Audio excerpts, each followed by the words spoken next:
Viví y morí en Egipto, la tierra más fascinante de la antigüedad. Y también la que más tiempo dedicó a pensar en la muerte. Si hubo algo que nos obsesionó a los antiguos egipcios, fue alcanzar la eternidad. Con este fin, levantamos monumentos colosales, pirámides y otras tumbas llenas de riquezas. Pero si había algo imprescindible para conseguir la vida eterna, era la momificación. Con la desaparición de la civilización faraónica, muchos de nuestros secretos quedaron ocultos en templos, tumbas y bajo la arena del desierto, pero también en el interior de las momias. Y esos secretos solo podrían desvelarse muchos siglos después, con una tecnología que ningún egipcio habría sido capaz de imaginar.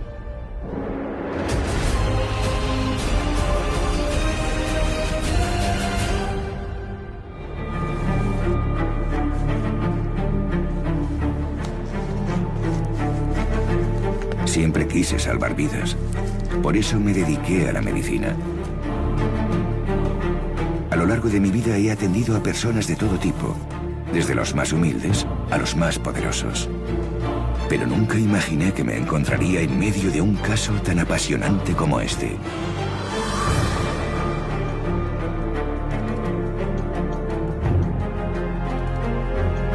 La primera reacción cuando nos planteó la dirección la posibilidad de sacar las momias para realizarles un escáner fue no, rotundo, no, las momias no se mueven. Las momias están seguras en su sitio y no se mueven salvo en condiciones excepcionales. ¿Cuáles son las razones por las que tenemos que sacar las momias? De lo que se trata es de aplicar la última tecnología que podemos al estudio de un cuerpo humano realmente, ¿no? En este caso, bueno, el estudio de un cuerpo humano que murió hace ya muchos años, hace 2 milenios. Ahora el siguiente paso, vamos a proceder a levantar la vitrina que protege la momia. La decisión ha sido muy difícil tomarla. Muy difícil porque conlleva además una enorme responsabilidad.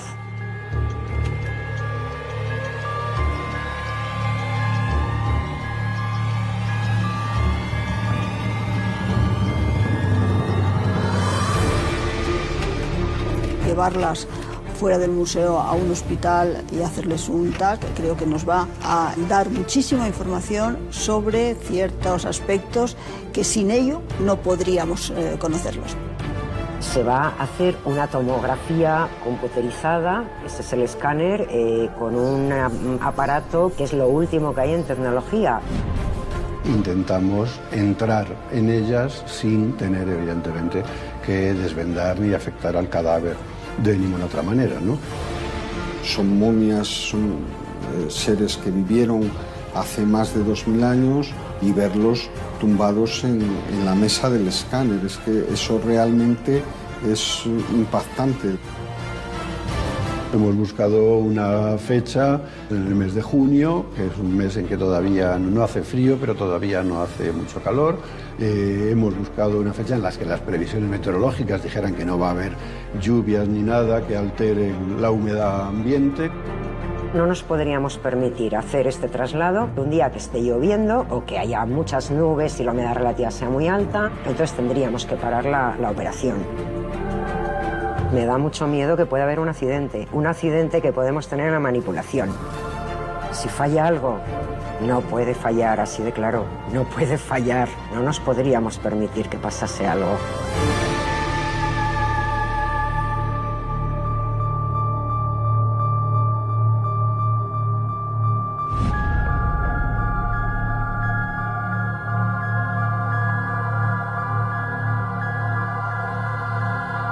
Estamos en el Hospital Quirón, Madrid, y esta noche vamos a realizar un estudio a las momias del Museo Arqueológico Nacional.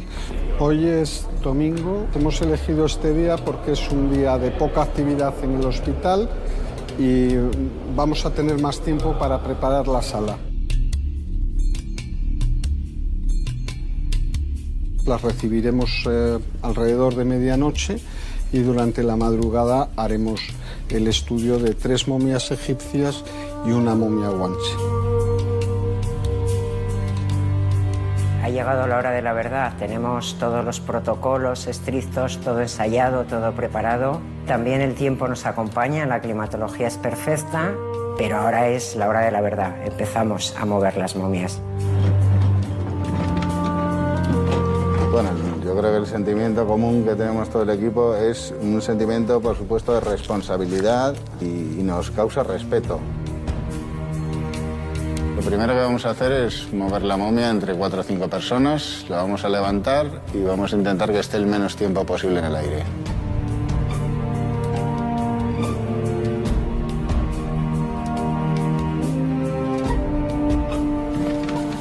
Aguantadla ahí, fuerte, fuerte, con cuidado, ya está.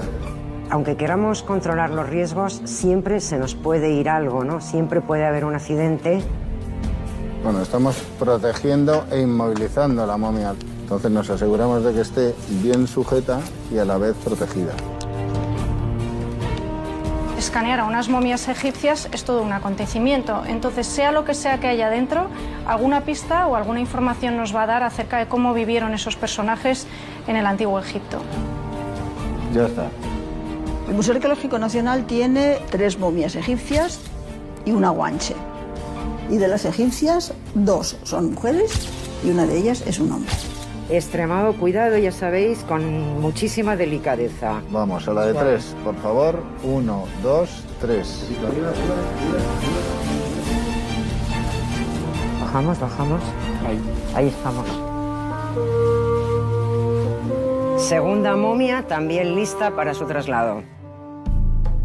Hay 3 momias egipcias y sin duda alguna la estrella, por denominarla así, es la momia dorada, el sacerdote Nespamedu. Pues estamos ante la momia más importante que conserva el Museo Arqueológico Nacional. Y del patrimonio español es única. No hay nada igual, es irrepetible. Sabemos que es un varón que vivió en época tolemaica, que fue un gran sacerdote del dios Imhotep. Debió de ser un alto funcionario por la buena momificación que tiene. Esta momia es especial y luego dentro de las sensaciones físicas está la dificultad que esta momia en concreto es la más pesada con mucha diferencia de todas las que vamos a mover. Bueno, ahora mucho cuidado, que esta es una operación de altísimo riesgo. ¿Estamos todos listos? ¿Preparados? 1, 2, 3, arriba. En este momento la estamos levantando y vamos a meter un carro debajo. Es el momento más peligroso. Colocadla despacio, con mucho cuidado. Ahí está, perfecto. Ahora vamos a proceder una vez más a amortiguar y proteger la pieza dentro de la camilla. La cubriremos, la taparemos con su vitrina y ya estará lista para el transporte. Ahora vamos a proceder a mover la momia guanche.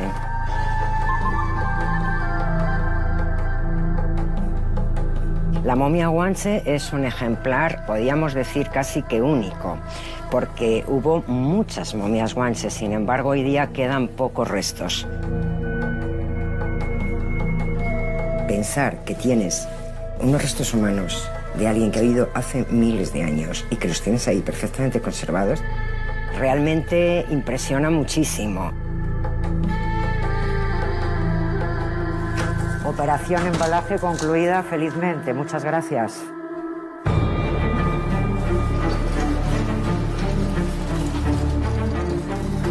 Ya tenemos las momias perfectamente embaladas, entonces vamos a trasladarlas por los pasillos del museo hasta el muelle de carga e introducirlas dentro del camión. Pues estamos impacientes porque lleguen. Llevamos aquí desde las 8 y la verdad que con mucha impaciencia por recibirlas. Hemos experimentado con 2 rutas distintas y finalmente nos hemos decidido por la ruta más larga porque la vemos más segura, porque el firme está mejor, tiene menos curvas, entonces preferimos hacer 10 kilómetros más, ir con más seguridad y así evitamos vibraciones.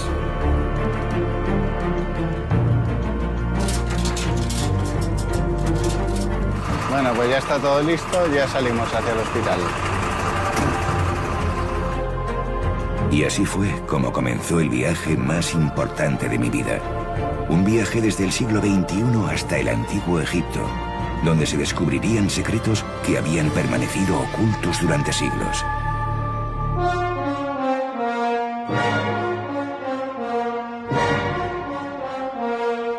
La ruta que hemos escogido, vamos a atravesar el pleno centro de Madrid. Ahora mismo estamos pasando, como podemos ver, por la Puerta de Alcalá. Enseguida va a aparecer la famosa plaza y fuente de Cibeles. Las momias van a disfrutar de una turística bastante interesante a Madrid. Es una ruta que hemos escogido porque a estas horas no prevemos que haya tráfico ni problemas para cruzarlo. Debemos estar tranquilos y con confianza de que llegaremos al hospital sin ninguna incidencia. Hemos analizado todos los riesgos. Riesgo cero no existe. No vamos a pensarlo, un accidente siempre puede ocurrir, pero tendríamos que tener muy mala suerte que algo ocurriese. Pues ahora mismo estamos cruzando la famosa Gran Vía madrileña. Ya no queda mucho tráfico en Madrid, hay movimiento porque la Gran Vía siempre tiene tráfico, pero efectivamente a estas horas la ruta que hemos escogido es muy tranquila. Parece que hemos salido bien de la ciudad y bueno, pues esto nos da un poco de tranquilidad, ya que son los puntos siempre donde puedes encontrar algo de dificultad.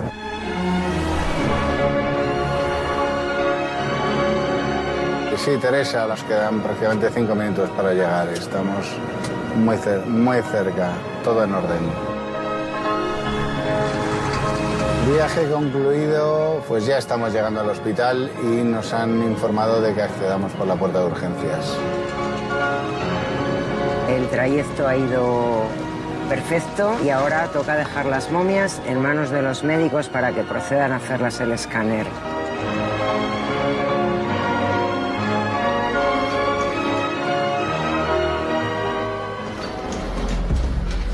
Bueno, pues ya tenemos todo preparado y vamos a verlo, vamos a comenzar.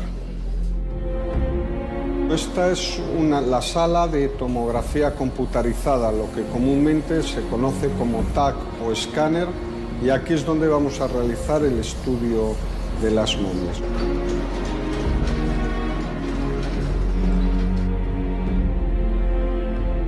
Las momias, una vez que las extraemos de sus urnas, las vamos a pasar aquí entre varias personas con mucho cuidado. La vamos a poner encima de la camilla. Este proceso consiste en pasarlas a través de este túnel y aquí se van a adquirir las imágenes. Serán unas 2.500 imágenes por cada momia.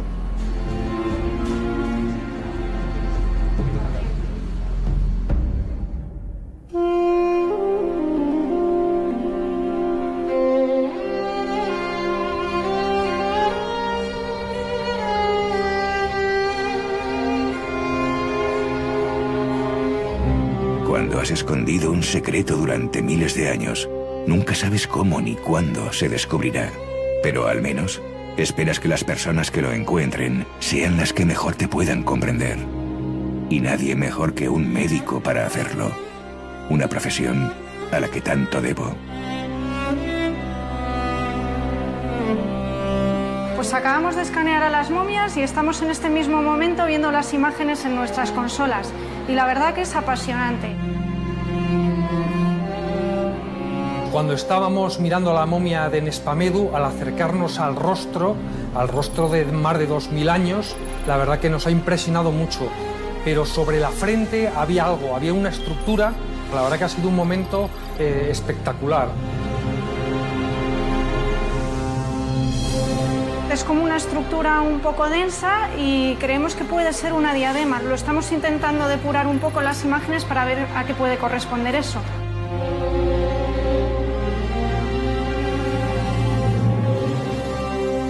Una diadema. Una diadema, es como una diadema.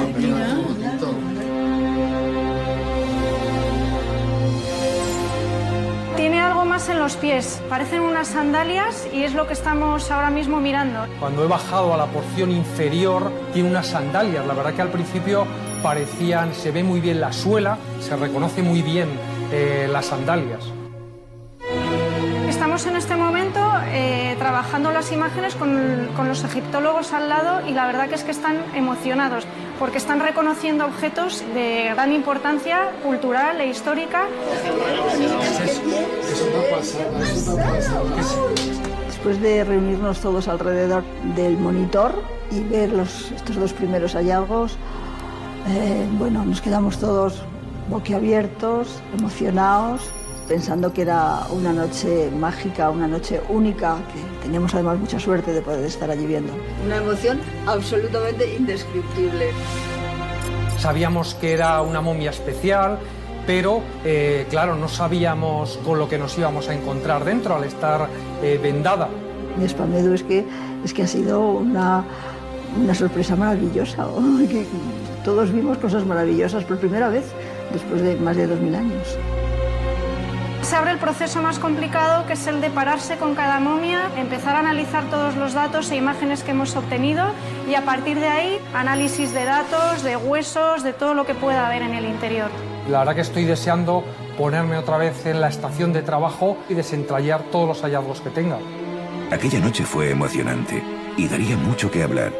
Y aunque aquellos hallazgos eran tan solo el principio de todo lo que vendría después, fue el primer paso para que hoy pueda contarles esta historia. La Clínica Quirón de Madrid ha recibido esta noche a 4 pacientes realmente excepcionales. 4 momias del Museo Arqueológico Nacional que han salido de sus vitrinas para someterse a un estudio radiológico de alta resolución. Se trata de 2 mujeres egipcias, un sacerdote y un hombre guanche. Imágenes de alta resolución nunca vistas, proporcionadas por una máquina única en España. En unos días sabremos mucho más sobre cada una de las momias.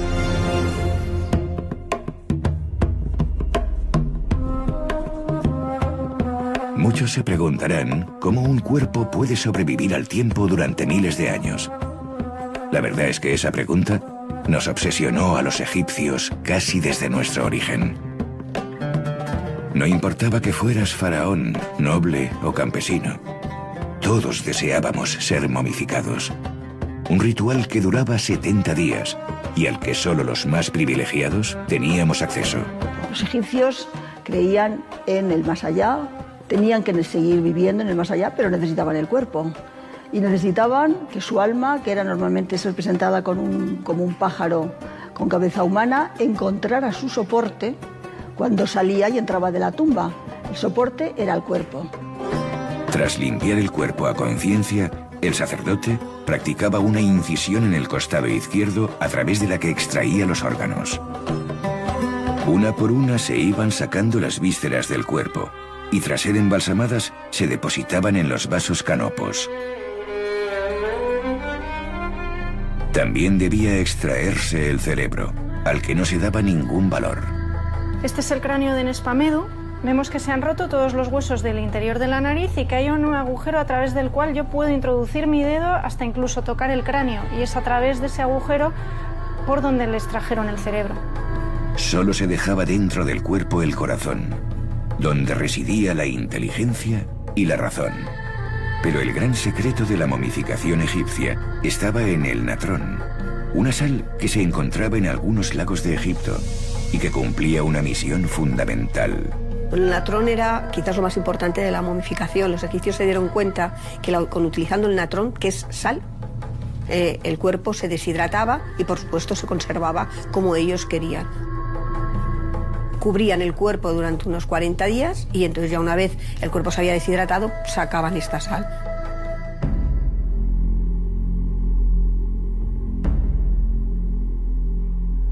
Al retirar el natrón, llegaba la hora de vendar al difunto.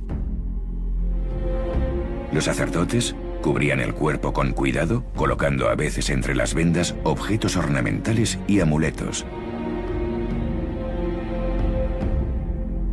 Después, lo untaban con resinas y aceites aromáticos que ayudaban también a conservarlo.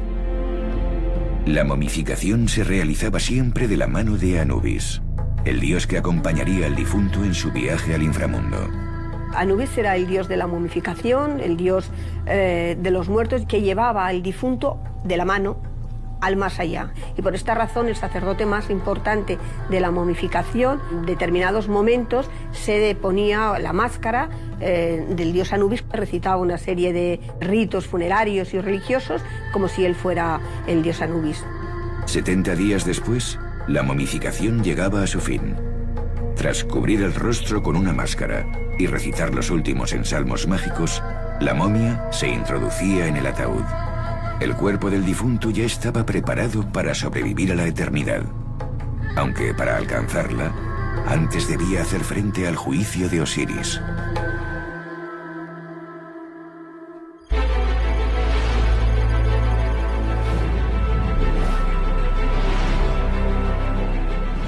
En estos últimos días hemos estudiado las diferentes técnicas de momificación de las 4 momias y hemos descubierto cosas realmente sorprendentes. En las momias egipcias se les han extraído todas las vísceras de su interior, excepto el corazón. El corazón se ve perfectamente dentro de las 3 momias egipcias. Por ejemplo, en esta momia del Espamedu se ve el corazón rodeado de las resinas que se utilizaron para las técnicas de momificación. Sin embargo, la momia Guanche presenta todas las vísceras en su interior, como podemos ver aquí perfectamente, que se ven los pulmones, el corazón y el hígado desecados. El estado de conservación de la dentadura de las momias egipcias nos ha sorprendido por el mal estado en el que se encontraban. Se sabe que consumían mucho cereal, era la base de su dieta, y que este cereal aparecía mezclado con grano, arena, y eso lo que provocaba era muchísima abrasión del esmalte, de la corona de los dientes, que probablemente condujo a estos personajes a sufrir de unos dolores terribles de muelas, en contraposición con la dentadura de la momia Guanche, que es un ejemplo de dentadura perfecta. Otra de las cosas que llama mucho la atención es la diferente técnica de momificación de las 3 momias egipcias. Mientras que las 2 mujeres han sido vendadas de una manera más rápida, con un solo vendaje alrededor del cuerpo, Nespamedu tiene un vendaje mucho más meticuloso, y eso denota que Nespamedu era de una clase social mucho más alta. En efecto, en el antiguo Egipto no todas las momias eran iguales. El poder que alguien había tenido en vida se reflejaba también al morir en la calidad del vendaje, en los adornos y, por supuesto, en el entierro. Cuando una persona importante moría, un cortejo de autoridades, sirvientes y plañideras acompañaban al difunto y a sus familiares hasta la tumba. Antes de depositar allí el cuerpo, el sacerdote realizaba el ritual de apertura de la boca. Con esta ceremonia se abrían simbólicamente los sentidos. La persona resucitaba y ya estaba lista para vivir en el otro mundo.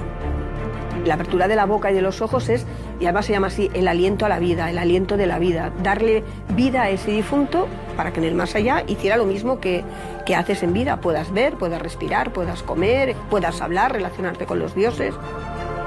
Después, la momia era llevada al interior de la tumba, donde se depositaba junto al ajuar funerario y a los vasos canopos.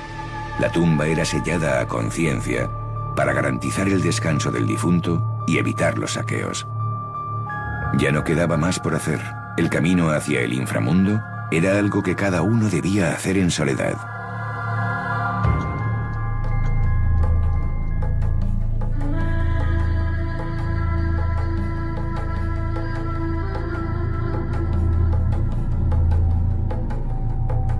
La tumba de Nespamedu no se ha encontrado. Entendemos que debió estar situada en la zona de Saqqara, porque es donde se encontraban las tumbas de estos nobles. Sin embargo, estamos ahora en una que nos permite hacernos una idea del tipo de tumba que tendrían estos funcionarios o estos nobles. Nos encontramos en una de las tumbas de un alto oficial egipcio, uno de los altos nobles del Reino Medio, un visir que se enterró en este espacio funerario. Esta era una zona pública de culto y bajo ella, en un pavimento, se encontraba lo que hemos excavado, hemos limpiado, que es una galería, un pasillo descendiente que da a una cámara del sarcófago donde realmente se encontraba la momia del difunto. Nadie podía acceder a este tipo de zona, salvo el difunto. Era el espacio secreto o íntimo de la momia que, de algún modo, servía para vincularse con el mundo del más allá. Pues estamos viendo aquí lo que sería el final del pasillo descendiente que lleva a la entrada en la cámara del sarcófago. El sarcófago se encuentra en el centro de la sala, donde recibía el ataúd de madera y se depositaba la momia. En las creencias egipcias, el difunto salía en forma de espíritu, en forma de ave, podía salir a través de la piedra al mundo de los vivos, ver lo que ocurría y volver a su cámara o al mundo de los muertos. Esta es una caja de canopos que está realizada en piedra. Aquí se guardaban los 4 vasos canopos. Por ser necesarios y fundamentales para la resurrección del difunto, se depositan aquí, cerca del sarcófago.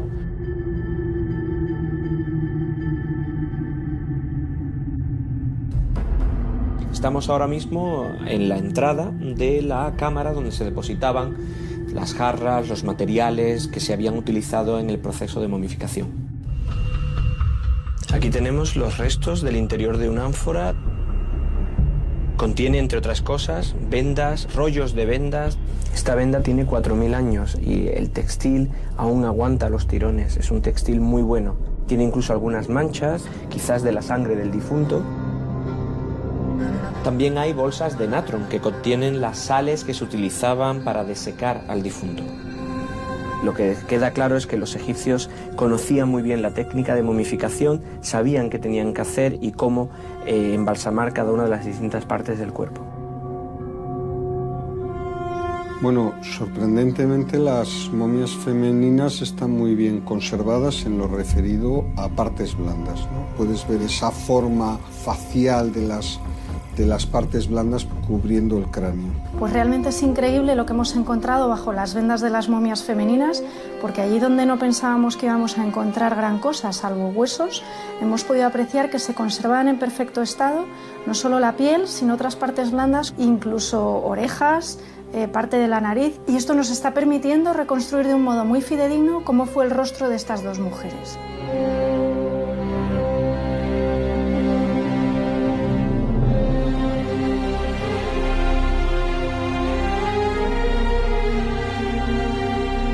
Una vez que se han reconstruido tridimensionalmente los rostros de estas 2 momias femeninas, nos hemos podido dar cuenta que una de ellas presenta unos rasgos mediterráneos que se asemejan mucho a la mujer de hoy en día, occidental, mientras que la otra de las momias presenta rasgos más propios del centro de África.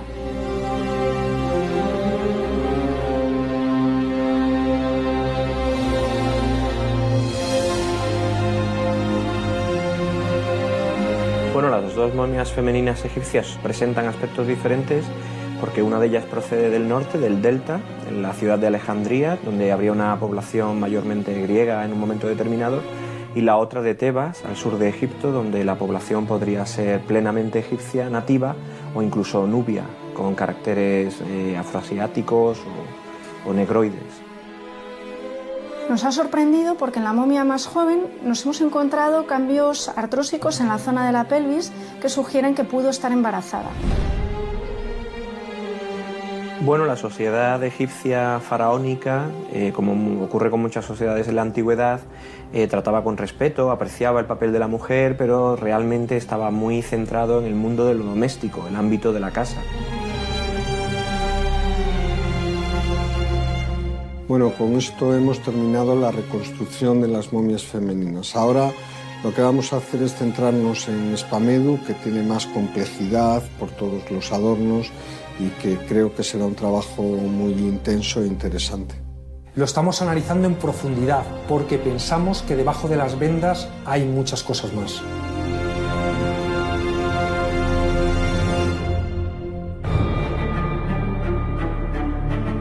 Cuando la persona ya estaba momificada y en su tumba, llegaba el momento más importante de toda su existencia, el juicio de Osiris. En un plato de una balanza, Anubis colocaba el corazón, donde residía el bien y el mal. En el otro, la diosa de la justicia, Maat, ponía su pluma. Tras analizar los actos que el difunto había hecho durante su vida, se emitía un veredicto. Si el corazón y la pluma tenían el mismo peso, el difunto sería aceptado en el reino de los dioses. Si no, sería devorado por la diosa Amit y desaparecería para siempre. En estos días hemos vuelto a tener grandes sorpresas. Debajo de los vendajes de Nespamedu hemos descubierto un collar muy grande, así como unas pulseras y unos brazaletes. Y seguimos investigándolo porque creemos que puede haber nuevos objetos. Pues los objetos que lleva Nespamedu en su cuerpo, que son el collar User, los brazaletes, las sandalias, hay que interpretarlo como un signo de poder. Nespamedu tuvo en el pasado un reconocimiento dentro de la comunidad en la que vivía.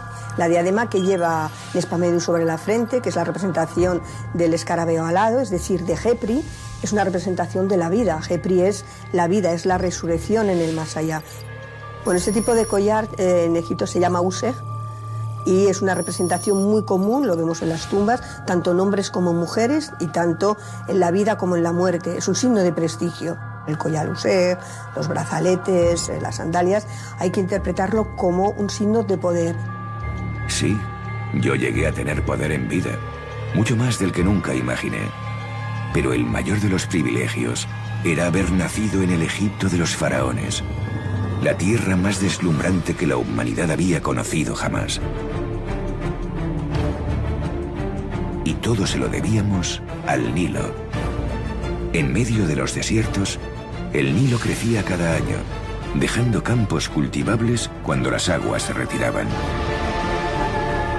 Este espectáculo de la tierra emergiendo del Nilo reproducía cómo fue el origen del mundo. Al principio, todo estaba cubierto por un inmenso océano. Cuando el agua empezó a bajar, apareció el primer trozo de tierra, la colina primordial, el origen de la vida.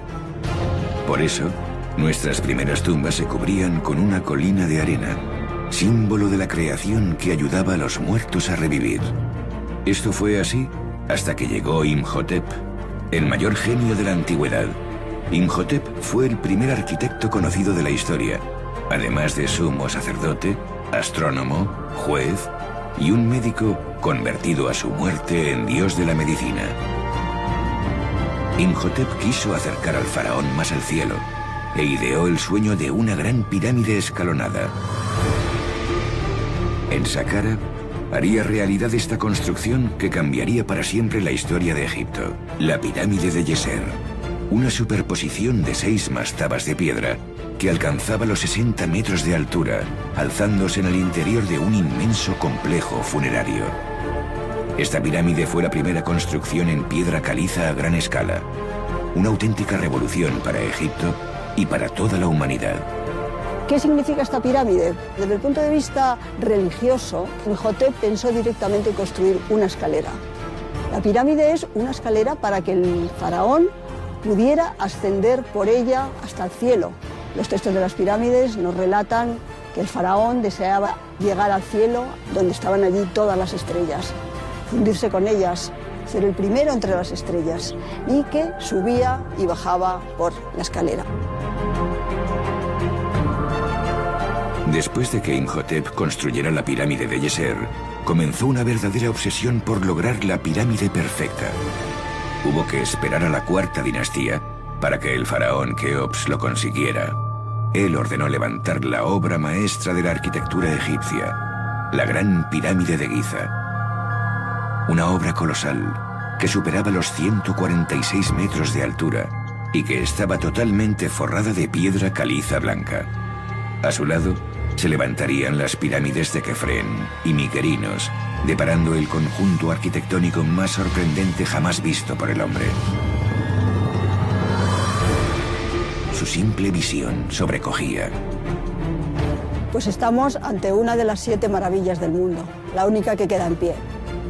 Es el monumento más perfecto que tiene una base cuadrada. ¿Qué significa la pirámide? ¿Por qué eligieron este monumento? Realmente no lo sabemos por qué, pero es en un momento en que se empiezan a desarrollar las teorías religiosas vinculadas al mundo solar. La pirámide significa esta colina primordial. El sol se posa justo en la cima y desde ahí expande sus rayos hacia abajo para proteger el cuerpo del faraón. Se hacía primero el núcleo y luego se revestían todas con caliza de Tura, que es una piedra blanca, brillante, que hacía resplandecer a las pirámides. Hoy día solamente nos queda la parte superior de la pirámide de Kefren, con restos de esta caliza de Tura, pero originalmente debieron estar todas así. Está perfectamente pensado, está perfectamente todo estudiado. Es que de verdad impresiona, se te ponen los pelos de punta porque es perfecta. En cuanto a orientación, en cuanto a medidas, hay veces que resulta un poco difícil tratar de entender cómo llegaron a esto. Junto a las pirámides se levantaría otra obra colosal, la Esfinge. Las esfinges son los guardianes.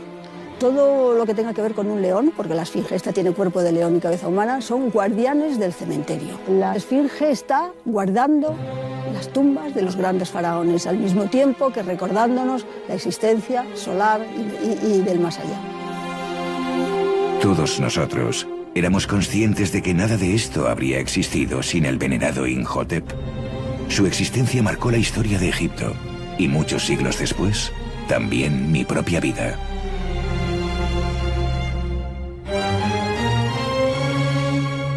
Hemos iniciado el análisis de la iconografía y de los textos que aparecen en las 5 piezas de cartonajes de Nespamedu.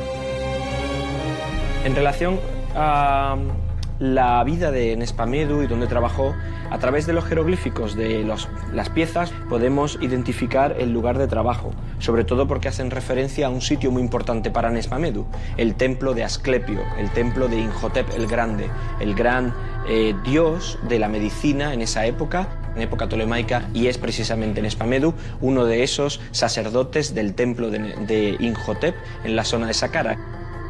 En el cartonaje que protegía a las piernas hemos encontrado un grupo de jeroglíficos que representan la titulatura de Nespamedu. Entre otros títulos tiene uno muy particular y muy interesante que le hace muy especial y le distingue de otras personas de su época. Él es lo que se llamaría sacerdote puro. El resto del título indica que pertenecía al monarca, trabajaba para el faraón. Por lo tanto, se podría entender la titulatura completa como sanador personal del monarca o médico del faraón. Imhotep ejerció de guía y de inspiración para mí. Muchos siglos después, yo intenté seguir sus pasos. Tras años de esfuerzo, aprendí a leer y a escribir, y pude conocer la historia de Egipto y de nuestros dioses.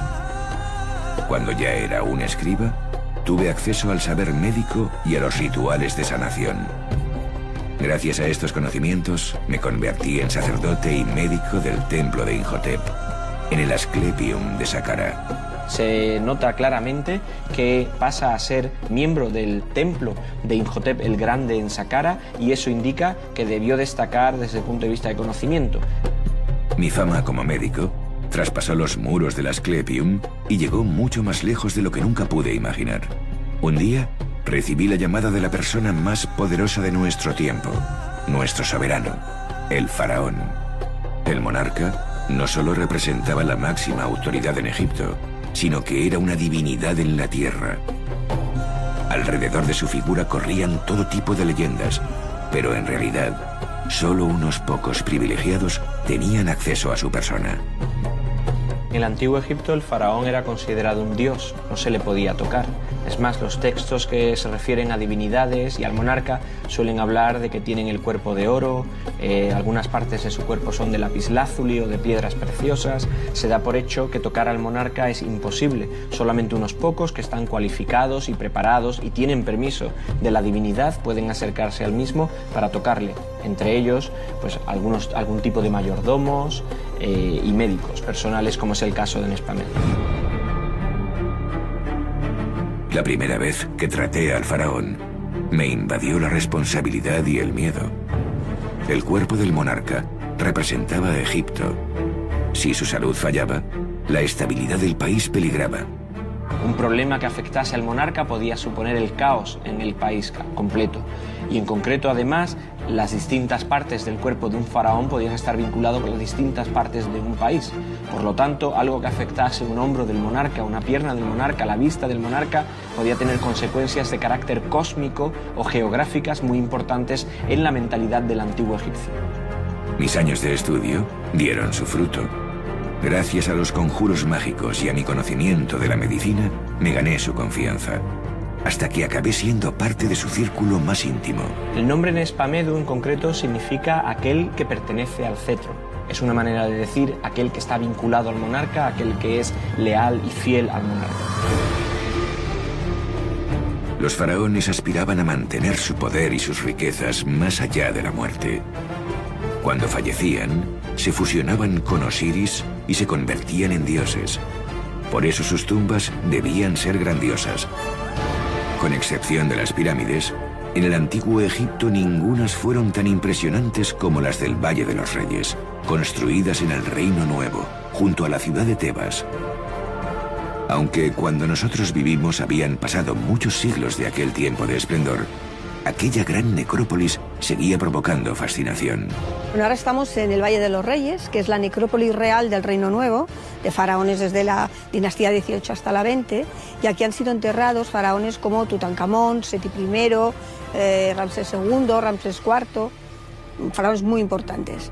Los faraones quisieron buscar un sitio que estuviera cerca de la capital, pero un sitio que fuera algo alejado de los templos, de la civilización donde ellos vivían. Pensaron que ese lugar en donde se pone el sol y que además impedía a los saqueadores entrar con facilidad en las tumbas, era el lugar idóneo para ellos. Si nos adentramos en las tumbas y sobre todo en las más importantes, vemos la riqueza en ese momento y el poder que tenía ese faraón en ese momento.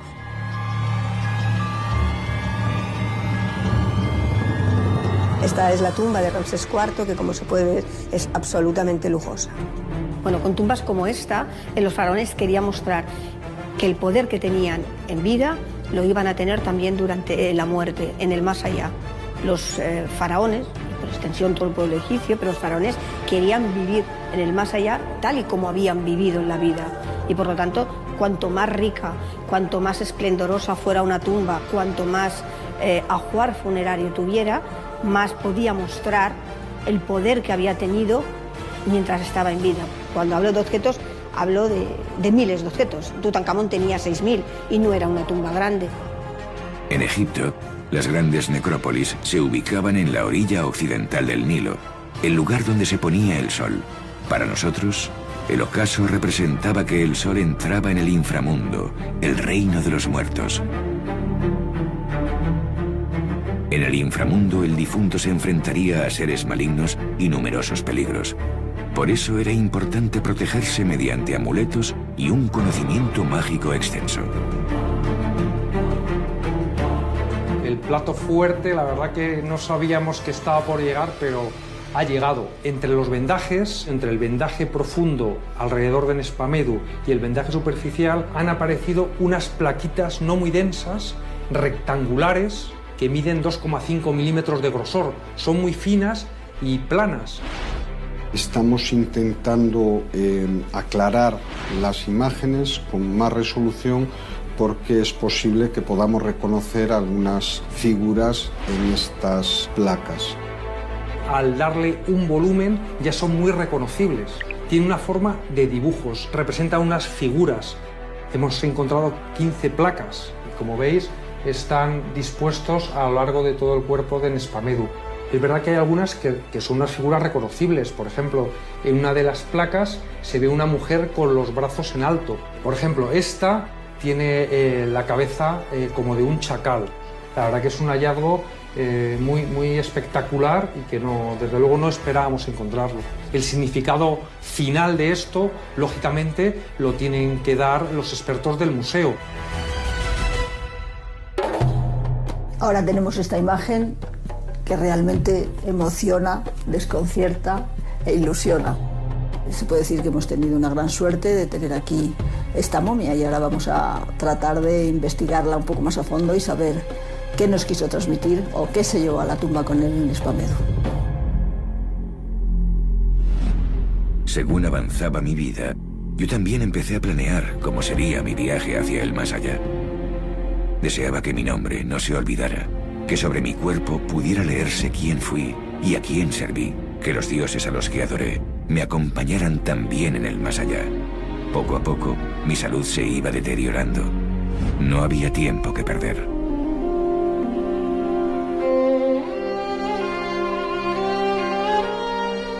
Realmente las imágenes están muy definidas, se consigue perfectamente identificar todas estas plaquitas rectangulares que en definitiva son amuletos.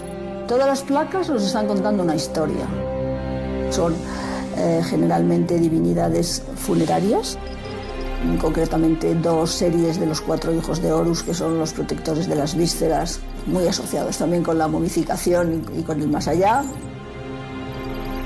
Luego hay otras 2 placas de las plañideras de Isis y Neftis, la hermana y la esposa de Osiris, que le lloran cuando él ha muerto. Y lo bonito es que están en el cartón y que están en las placas, y son prácticamente iguales en la iconografía. Pero además hay 2 cosas nuevas que no están en los cartones, que son la representación del dios Tot y 2 ojos Udjats, que es el ojo de Horus. Tot es el dios de la medicina y Nespamedú era un médico.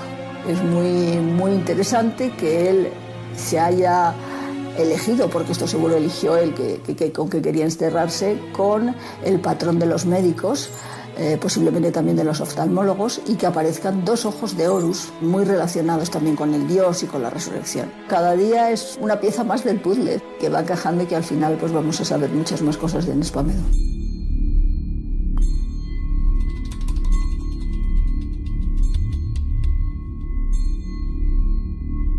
Se va a hacer un segundo TAC porque necesitamos comprobar de cuál es el material constitutivo de las piezas que hay en el interior de Nespamedú. En muchas ocasiones las momias están cubiertas por estos cartonajes. Muchas veces los cartones no corresponden a las momias sobre los cuales están expuestos. Vinieron juntos, pero es frecuente que a veces vengan con cartonajes pertenecientes a otra momia. Siempre ha habido mucha confusión en los saqueos, los movimientos. ¿Qué vamos a hacer? Pues vamos a llevar los cartones a Quirón, vamos a pasarlas por el escáner y vamos a intentar ver si el material es el mismo que el de las placas. Si el material de las placas y el material de los cartonajes es el mismo, estará claro que la momia es Nespamedú. Ojalá sean cartones, pero estamos intentando ahora mismo confirmar de qué se trata.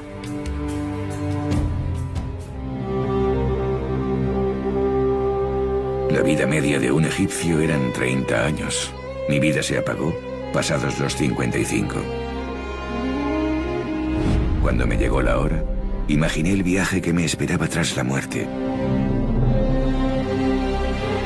Sería momificado durante 70 días. Un sacerdote me ayudaría a recuperar los sentidos. Superaría el juicio de Osiris y llegaría al valle de Yaru, donde disfrutaría de la existencia eterna. Al cerrar los ojos, supe que me aguardaba la eternidad.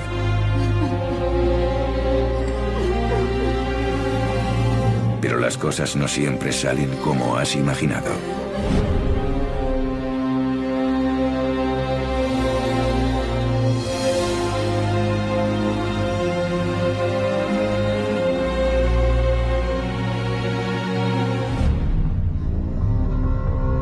Si hubo para las momias un gran enemigo en el antiguo Egipto, fueron los saqueadores. En la mayoría de tumbas desaparecieron las riquezas, el ajuar funerario e incluso los cuerpos embalsamados. Estaban interesados en los ricos ajuares funerarios. Destrozaban las momias precisamente para sacar amuletos, joyas, todo lo que pudiesen llevar en el interior de las vendas. Tras la caída de nuestra civilización, las cosas no iban a ser mucho mejores. Las momias serían usadas para los objetivos más dispares, desde polvo de momia, con supuestas propiedades mágicas y medicinales, hasta combustible para trenes. En el siglo XIX, muchas serían desvendadas en esperpénticas fiestas privadas de la alta sociedad. Casi puedo considerarme un afortunado. Nosotros no sabemos, y creo que no sabremos nunca, dónde fue enterrado Nespamedú. Muy posiblemente en Saqqara o alrededor de Saqqara, pero por hoy no lo sabemos. En 1925 el señor Ignacio Bauer, que era un empresario pues muy conocido, era un marchante, va al Museo del Cairo y compra la momia de Nespamedú con los 5 cartonajes.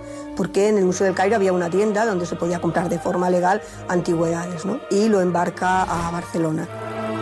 Cuando llega al puerto de Barcelona, lo primero que hay es un problema burocrático de pagar las tasas, y el cuerpo de Nespamedu pues está alrededor de 4 meses. Cuando se paga y se acaba el problema de las tasas, se pagan, pues va al Museo Arqueológico Nacional, llega al museo hacia septiembre de 1925, pero llama la atención que en los archivos antiguos que tenemos del museo pone que llega al museo una dama con 5 cartonajes. Bueno, realmente durante mucho tiempo constaba como una dama, pero cuando se hicieron las primeras pruebas radiológicas en el año 1978 se descubrió que era un hombre.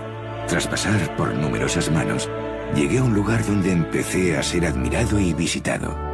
Allí, al cabo del tiempo, se volvió a mencionar en alto mi nombre, Nespamedu, el egipcio de la momia dorada, hasta que un día la nueva medicina se interesó por mí.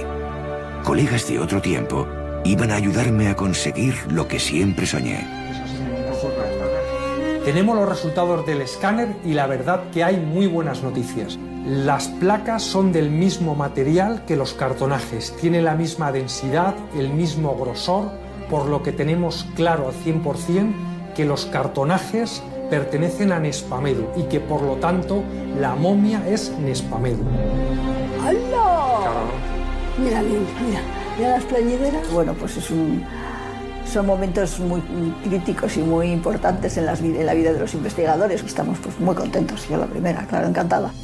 Es una sensación un poco curiosa estar con una persona que vivió hace tantos años y que además compartía profesión, sabiendo que ellos fueron los primeros médicos prácticamente que tiene la humanidad, ¿no? Y que tenían sus escuelas de médicos, formaban y que hacían cosas importantes.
Hace un año les contábamos que 4 momias del Museo Arqueológico Nacional se estaban sometiendo a un TAC para conocer más sobre ellas. Hoy hemos conocido los resultados de ese estudio radiológico, punto de partida de un documental producido por Televisión Española.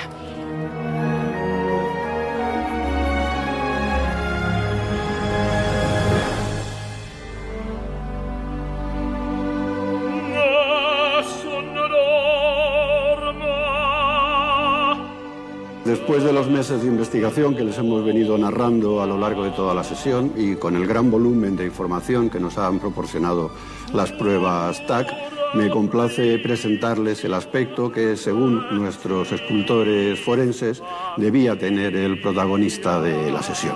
Con nosotros, Nespamedu. La inmortalidad era el deseo de cualquier egipcio y fue el fin último de mi vida y mi muerte. Mi alma ha viajado reposando en mi cuerpo momificado durante miles de años. He atravesado desiertos y mares. He luchado contra el olvido.